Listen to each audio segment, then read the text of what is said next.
that is something before we get to the main thing that I want to talk to him about, that I do want to talk to our guest tonight, Cory Doctorow, about, because his, it strikes me that in his book, The Internet Con, that a lot of the there's a lot of overlap between the bosses in that strike and the bad guys in this book. So Cory, first of all, welcome to the show. It's really great to have you.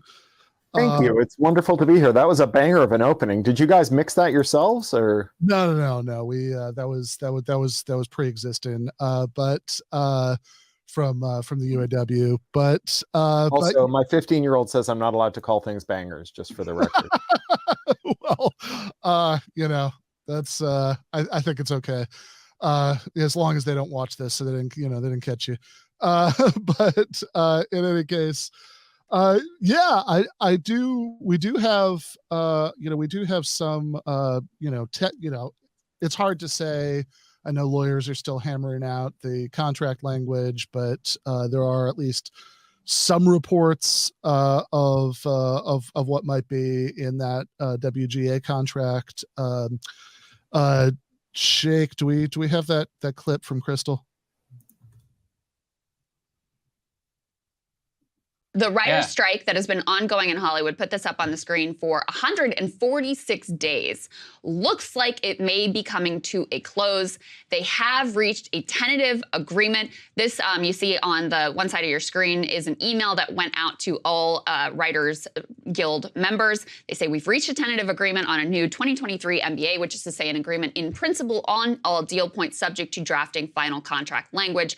That deal, of course, will have to go to a vote for the membership. They will have to approve whatever has been agreed to here. You also have some comments here. We did it. We have a tentative deal. Over the coming days, we'll discuss and vote on it together as a democratic union. But today, I want to thank every single WGA member and every fellow worker who stood with us in solidarity. You made this possible. We don't have a lot of details yet about what is contained in this deal. According to the New York Times, they said that the writers were able to achieve much of what they had demanded, including increases in compensation for streaming content. That was a really critical one. Concessions from studios on minimum staffing for TV shows, guarantees that AI tech will not encroach on writers' credits and compensation. And that apparently, Sagar, was sort of the biggest sticking point at the end of the negotiations, because, I mean, it's kind of understandable since the technology is so new and the contours of what it's going to mean so undefined at this point. That was the piece that they had the biggest trouble coming to an agreement with. Yeah. So again, this is all very tentative. I mean, it's, most of the information about this is not public yet, but just, from what you've heard so far, what might know about this, any thoughts about this as it stands? Well, I think the most significant thing here is that if they can't pay the writers less for using AI, they're not going to use AI. Right. The only reason it's not like anyone read an AI generated script and said, boy, that was great. Right. They said, boy, that might be adequate to allow us to pay writers less. Right. And, there is maybe a kind of second order desire to put AI in the writer's room, only because the studio executives really like treating writers like large language models. Hey, tell you what, Poindexter, we need E.T., but the hero is a dog. And in the second act, there's a love scene and there's a big gunfight at the end. And stop rolling your eyes at me, right? The difference between AI and a writer in that case is the writer I'll just do it. Stupid, right? And the AI will just do the bad script. So, I could see why it's attractive, but honestly, money talks and bullshit walks. The only reason they're going to sink a ton of money into putting AI in the writer's room is if they think they can zero out their wage bill even more. I mean, this is the nature of the job destroyer, who calls himself a job creator, which is that he is relentlessly on the hunt for ways to pay workers less and pay fewer workers. Right. Yeah.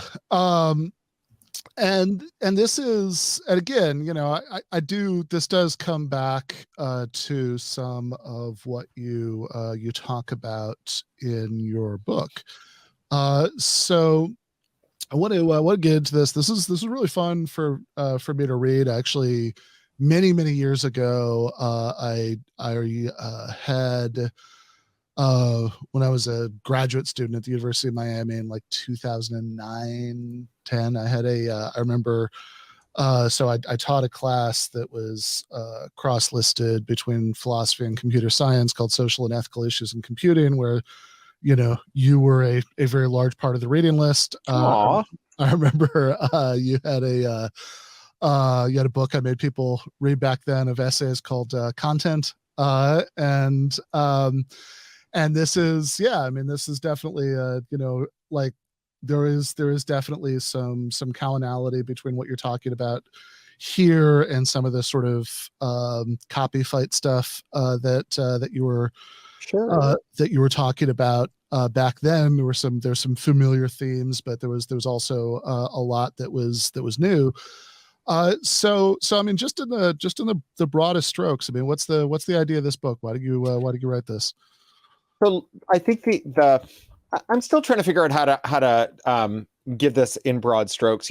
As you say, I've been at this for a long time, and really this book is the distillation of 20 years worth of work trying to make legible these very abstract technical and political fights that will eventually become very important to people, because eventually, if we don't do anything about them, they're going to make your life really terrible. But in the run up to that are kind of abstract and far off. This is like the most pernicious kind of technical problem. And honestly, I think that, like, here's kind of a pitch for it. Everybody hates big tech. No one is happy with their big tech life. But some people say that the way to fix big tech is to make it better. Right? We take Mark Zuckerberg and we improve him, or maybe we fire him and replace him with someone better. And I think that that's not true. I think that the only way that we are going to have a better technological future is to abolish big tech, to dismantle it and replace it with technology that's owned and operated by the people who use it. And I think that that is a technically achievable goal and also a politically achievable goal. The first half of this book is about how we got to this place where we have what Tom Eastman calls an internet of 5 giant websites filled with screenshots of text from the other 4. And it wasn't the great forces of history. It wasn't the winner-take-all economy. It was like deliberate policy choices we made.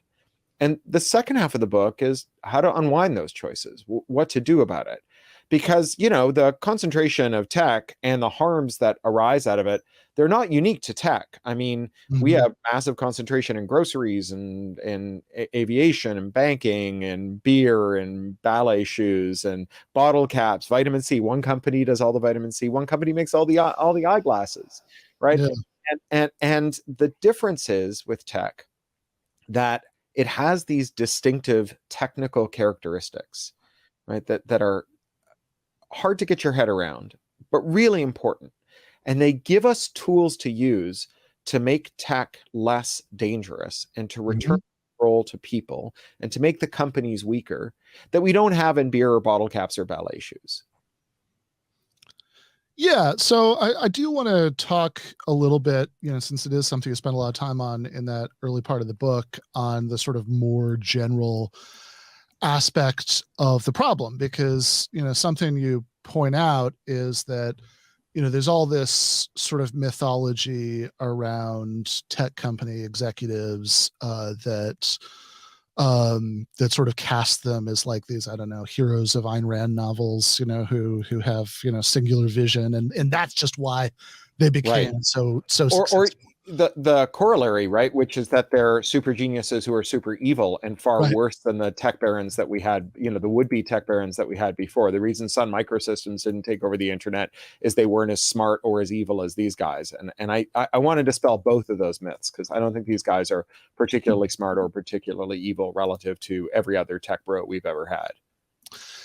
Yeah. So one of the points you make is that, if you think about, why it is that those earlier versions didn't take over the internet to the extent that these, 5 companies have, then part of the picture is that the same, kind of concentration happened here as happened in all these other sectors. And that has to do with the way that antitrust law has changed over the last several decades, which is I think maybe a story that's worth Sure. that's worth Yeah. recited here, because it is like, even if you sort of have a general sense that, okay, there has been a lot of like monopolistic concentration, and probably even that it's not that has something to do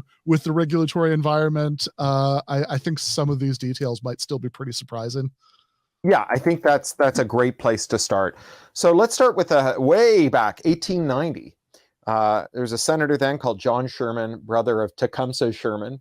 And John Sherman is notable for, apart from having the Civil War general for a brother, is notable for having written the country's first antitrust act. And it was called the Sherman Act. Back then we had simpler names for these laws. And when he was stumping for the Sherman Act, he made it really clear what he was concerned about when he wanted to blunt corporate power. He said, if we would not endure a king to rule over this country, we should not endure an autocrat of trade to rule over the daily affairs of our lives. Right? In other words, if we let a company get too big to fail and too big to jail, they basically become the king. We fought a revolution against the king, and we shouldn't allow a new king to spring up among us, these autocrats of trade. And in the years that followed, America passed a bunch of significant antitrust laws, the Federal Trade Commission Act, the Clayton Act, and so on. And every one of them, they had the same basic idea, that the point was to keep companies weaker than the government, so that when they did things that harmed their workers, when they did things that harmed their towns, when they did things that suborned their governments, when they did things that harmed competition, that we could step in. So fast forward to the late 1970s, when the New Deal kind of flips over and we start to get the Reaganomic revolution. You have these weirdos from the Chicago school, and notably in this case, it's not Milton Friedman, but a guy named Robert Bork. And if you've heard of Robert Bork, it's probably because you know the phrase that's named after him, the word that's named after him, which is to use the word borked to describe things that are very screwed up.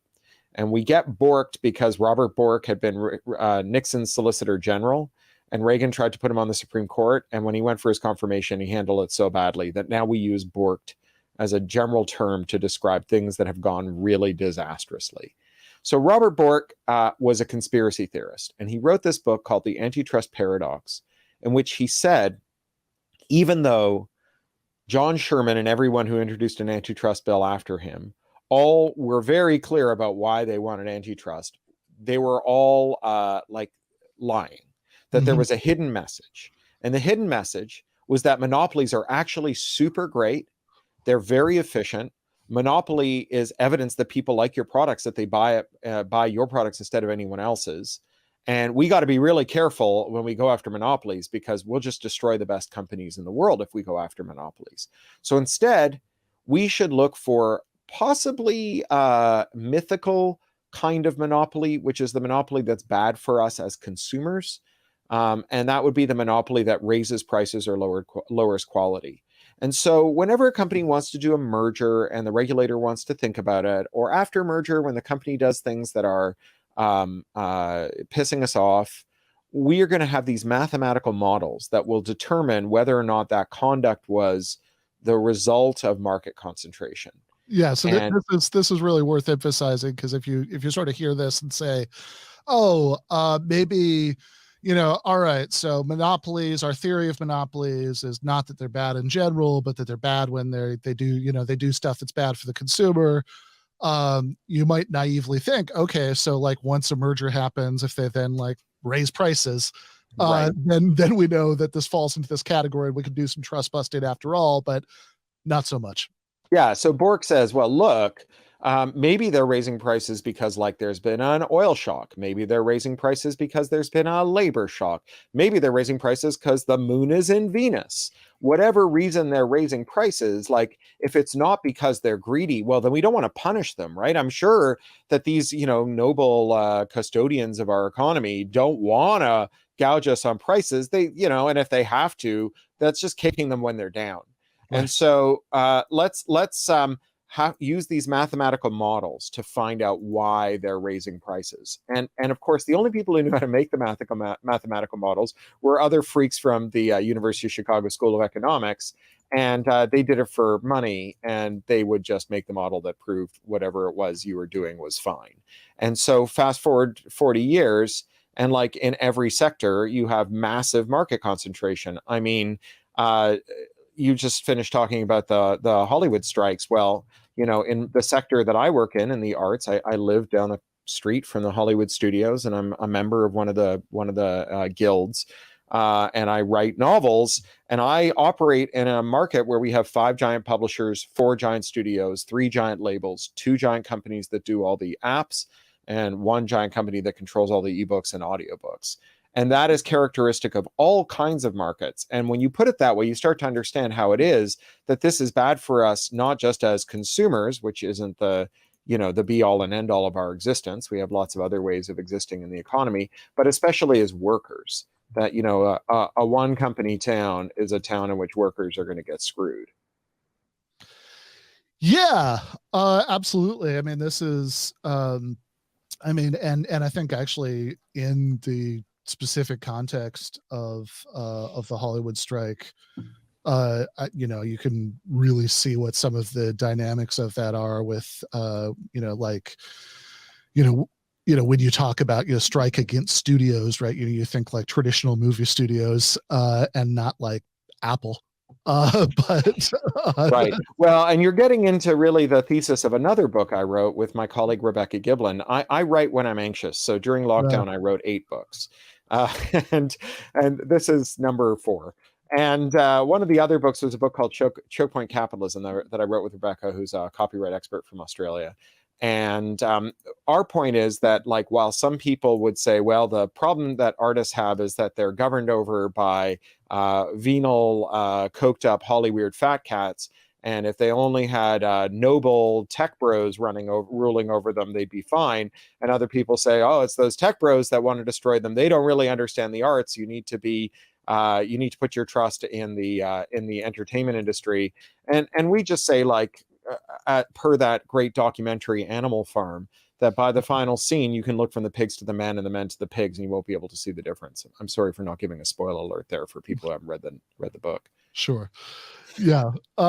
Fair enough. So, I mean, because of the sort of malign influence of the Borks of the world, antitrust enforcement, in the last few decades has become more and more non-existent, and this has these sort of particularly malign effects that you talk about, specifically in the context of tech, there are, because not just the sort of extreme laxing of the regulatory environment as far as monopolistic practices go, but also because of specific ways that the law has changed to sort of enforce, to make things more monopolistic, right? So I know, like maybe about a third of the way through the book, you have this, to me at least, really harrowing description of something called VIN locking, which stops people from repairing things by themselves, which is obnoxious in some contexts and sort of downright horrifying in others. That you talk about like insulin pumps and wheelchairs and ventilators, speaking of COVID. Yeah, for sure. The thing that we need to understand about the risks of companies becoming very concentrated is as Smith wrote, when men of commerce gather around a table, soon their talk will turn to conspiracies to defraud the consumer. And another way of saying that is, if all the captains of a single industry can fit around a table, eventually they will find a table, fit around it, and screw us all over. So if you remember the copyright wars, the Napster wars, you had a tech sector that was quite large, much larger in aggregate than the entertainment sector. And you had a relatively small entertainment sector, and the entertainment sector absolutely trounced the tech sector. And if you have a kind of simple theory of money is power that says that the richest industry should get its way, this is a mystery. But once you understand the problems of disunity, then the mystery becomes clear. Because in those days, when we had hundreds of tech companies, they were all at each other's throats, right? They were weak. Even though they had more money than entertainment, they were weaker than entertainment, because they had so many people who were willing to sell each other out, because they didn't like each other, because they weren't cozy. Whereas the entertainment industry, with only 7 companies, which now like 4, had a much easier time of figuring out what their lobbying priorities should be. And so wherever you get market concentration, you get political corruption. And in the case of the tech sector, that political corruption is particularly important because tech has this intrinsic character of universality. All digital computers are in some really important way equivalent. They're all Turing complete universal von Neumann machines, which means that they can run any program we can write, which means that you can always reprogram a computer to do something else. And that means that as a digital tyrant, you have an incredible flexibility and fluidity that you wouldn't get otherwise. You can just change the rules from moment to moment. If you're running a hard goods store, if you got a shoe store, and someone walks in, even if you have like a private dick who's been following them around, who rushes over and whispers into your ear all the behavioral data you need to predict how much they'll pay for a pair of shoes, there is no army of teenagers on roller skates large enough to go around the store and reprice all the shoes as that person walks in. Whereas your median tech baron just clicks a button, and they can change the back end business rules. And so that flexibility combined with the tech sector's concentration means that on the one hand, the tech sector is largely unconstrained by rules that protect us. They basically ignore or don't have any applicable labor, privacy, or consumer protection law. And on the other hand, they've managed to enact laws that prevent us from taking advantage of that same digital fluidity to protect ourselves. Like on an open platform like the web, you can just install an ad blocker. 1 in 4 internet users are running ad blockers. It's the largest consumer boycott in human history. Whereas with an app, because you have to reverse engineer it, you violate a law called Section 1201 of the Digital Millennium Copyright Act, and that carries a 5-year prison sentence and a $500,000 fine. So basically, you can think of an app as just being a web page that you can't modify without going to prison. And that means that they can do bad things to you in that web page, and you can't take any self-help. And that's all by way of background to understanding what's happening with VIN locking. So Section 1201 of the DMCA, the Digital Millennium Copyright Act, signed by Bill Clinton in 1998, it says that if you have an effective means of access control to a copyrighted work, so a digital lock that stops you from accessing a copyrighted work, then trafficking in a tool or information to bypass that lock is a felony, punishable by a 5-year prison sentence and a $500,000 fine for a first offense, even if no copyright infringement takes place. Now, when this law was passed in 1998, it was pretty small potatoes. You had companies that made DVD players and worked with the companies that made DVDs, and they wanted to sell a DVD in America 2 months before the theatrical release in Europe, and they didn't want DVDs leaving America and showing up in Europe and blowing the theatrical release. Or they wanted to sell cheap DVDs in India and stop you from importing them to Australia. This kind of nonsense. And so what they did was they set up these DVD players that had digital locks that stopped you from deregionalizing them. And then they could go after companies that made tools to deregionalize the DVD players. It was pretty small potatoes. It wasn't well enforced, but it was the beginning of something new, because the cost of adding a digital lock only went down after that. These days, you can get a what's called a system on a chip for about $0.25. That's the size of your fingernail. And you can embed it in individual components in devices. So you can put one of these in a printer ink cartridge and have it do a little cryptographic handshake with the printer that says, I am an official printer ink cartridge. My owner paid more for me than you would pay for vintage Veuve Clicquot. Allow it to work.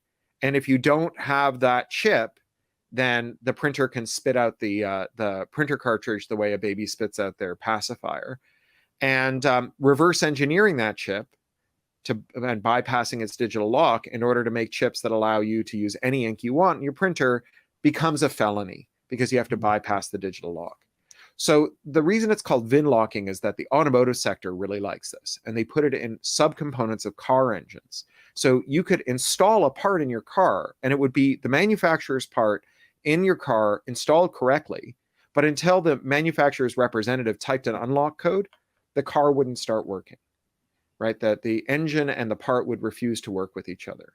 And making a tool that just caused that part to start working involved bypassing digital rights management, bypassing a digital lock, violating Section 12.1 of the Digital Millennium Copyright Act, and then you could go to prison. And so this finds its way into ventilators, it finds its way into insulin pumps, it finds its way into printer ink, smart gadgets of every description, smart cat litter boxes that take a specific high-priced brand of detergent to as they spray themselves, as they self-clean. Everywhere you look, you're seeing this. Those BMW seat heaters that they were renting out, so you'd have to pay every month for your seat heater. Turning that seat heater on without paying the rent involves bypassing a digital lock, violating the Digital Millennium Copyright Act, and possibly going to prison. So now you have this proliferating everywhere because it only costs $0.25 to add one of these chips, and then you can use that chip as your digital lock, and you get what Jay Freeman calls felony contempt of business model, where doing things that pisses off the manufacturer's shareholders is literally a crime, even if Congress never sat down and said you shouldn't do it. Yeah. Well, speaking, I mean, this, which is like really just to linger on this for a second. I mean, this is, again, in many contexts is, printer cartridges maybe is, obnoxious and not something we should have to put up with. But in a context like, medical equipment, I mean, this is, if you have to wait for you know how to fix something yourself, or there's somebody who's closer to you who could do it quickly, but instead you have to wait for somebody from the company to come over and fix it yourself and extract their monopoly rent for doing so. That's, I mean, that could literally be a matter of life and death. Well, and it was during lockdown. So Medtronic is the largest ventilator or medical equipment company in the world. And like every other big monopoly, the way that they grew was by buying up all their competitors, culminating in the largest tax inversion in world history, where they pretended to be an Irish company so they no longer have to pay taxes. And Medtronic's ventilators, they have this racket where if your ventilator is broken and you swap in the right part, like say you have an old dead ventilator that you keep around for parts, you put the old screen in the ventilator that works, but its screen is cracked. It won't work until you pay a Medtronic MedTech to come out to your hospital and swap in and type in the unlock code, even though you've done the part swap. This is the same thing that John Deere does to farmers who fix their own tractors. And it's merely a racket until such time as you have a lockdown where we need all the ventilators we can get, and where the ventilators can't be fixed because all the civilian aircraft have been grounded, and the Medtronic technicians can't get around the world and click the mouse that turns on the part and that gets the ventilator to start working again. And what hospitals ended up doing was there was this Polish medical technician who was an ex-employee of Medtronic, and he illegally built a defeat device that could bypass these digital locks. And he started manufacturing them in his house during lockdown. Some of us made masks during lockdown, or hand sanitizer. This guy made ventilator defeat devices. And he used whatever he had lying around as his as housings for these little gadgets that he built. Old guitar pedals, table lamps, clock radios. And he started shipping them to hospital med techs all around the world so that they could keep their ventilators going. Yeah, and so the law that he was breaking in doing that, the Digital Millennium Copyright Act, you tell the story in the book of how this came about, right? And why it is that you have the same law in, for example, Canada. Yeah. So this starts with like all things involving the internet with Al Gore, when Al Gore was holding the National Information Infrastructure hearings, which were more colloquially called the Information Superhighway hearings, he entertained a proposal from a guy called Bruce Lehman. And Bruce Lehman was Bill Clinton's copyright czar. He had been head of copyright for Microsoft, and he rotated out of industry and into government. And Lehman had this batshit idea, suite of ideas, a whole deck of ideas, each one crazier than the last. And this was one of them. And Al Gore, to his credit, said, "Get out of here. That's all stupid." So Bruce Lehman got out of there. He went to the UN, to Geneva, to the World Intellectual Property Organization, which is the specialized technical agency that has the same relationship to terrible copyright laws that Mordor has to evil in Middle Earth, right? It's the origin node of every bad thing we have in the world. And he convinced them to pass these two treaties, the WIPO Copyright Treaty and the WIPO Performers and Phonograms Treaties, the Internet Treaties, which then America signed on to and enacted into law as the DMCA in 1998. And then the American trade representative went around the world and told anyone that if they wanted to do business with America, they would have to adopt a version of this law. And so Canada got it in 2012, the EU got it in 2001, Australia got it with the US-Australia Free Trade Agreement, Mexico got it in 2020 with the new version of NAFTA, the USMCA. So now it's basically everywhere. The exception, I think, in terms of countries with advanced technical capacity is Israel. Okay, interesting. So yeah, so this is, and this is also, I think, important just as a matter of scope, right? Because talk about, tech monopolies, we're not just talking about the effects of things we think of as tech companies. We're also talking about, ventilators and John Deere tractors, which, is okay, not a matter of life and death the same way that the ventilators are. Well, but if you're a farmer whose livelihood depends on this, no, it's worse than that, because it's a duopoly, and they're the senior partner in the duopoly, and they all have this digital rights management stuff in them, and they all can be remotely kill switched, which is one of the things that, everyone was like so happy when those tractors got stolen from Ukrainian Tractor Depot and turned up in Russia. And then the dealership reached out and bricked all of those tractors. Well, John Deere tractors have terrible information security. And if someone were to do that to all the John Deere tractors in the world, we would effectively lose our ability to feed ourselves. So no, I think it's a matter of life and death. Yeah. This is critical global food security stuff. Yeah, no, that's a fair point. So yeah, it's bad enough if you just need your tractor for like an urgent agriculture purpose at that moment. That's bad enough for your individual livelihood. But yeah, a scenario like that would be a matter of life and death. Okay, so and just to put a button on that, I mean, I once got to go to this great open air museum, Beamish, in Norfolk in the UK, and it's the largest open air museum in the world. It's basically, or in Europe rather, it's basically Pioneer Village, but for weird old British stuff. And so they've got like a Victorian town and an Edwardian coal town and all these old omnibuses and stuff, and they've got a farmhouse with the original Roman foundation, and the farmhouse has a forge. And every farmhouse has some kind of workshop, and they've had them since Roman times. And the reason is that if you're at the end of a lonely country road and there's a storm coming and you need to get the crops in, you can't wait for someone else to fix your tools, right? So this is that we have here through corporate monopoly and through technology and through capture of government, we have a company rewriting the foundational rules of the first human practice, right? The thing that turned us from hunter-gatherers into stationary people, agriculture. They are changing the foundational nature of agriculture to their parochial benefit and all of our danger. Yeah, and that is so I mean you like literally you have sort of unwound the forces of agricultural production to a lower level than they were at in the Roman Republic. It's pretty. Yeah, it's pretty bad. It's really bad. Like, I think we sometimes lose sight of just how messed up things get when you allow monopolists to define the terms of engagement to their parochial advantage and to the disadvantage of everyone else.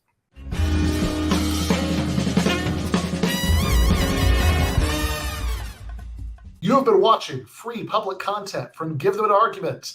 To access every single episode of the show, the main show on Monday nights, all of the streams, all of the debate breakdowns, all of the patron-exclusive post-games on Monday nights, all of the patron-exclusive bonus episodes every week, and much, much more, go to patreon.com/Ben Burgis. I cannot resist ending this with, don't be foolish.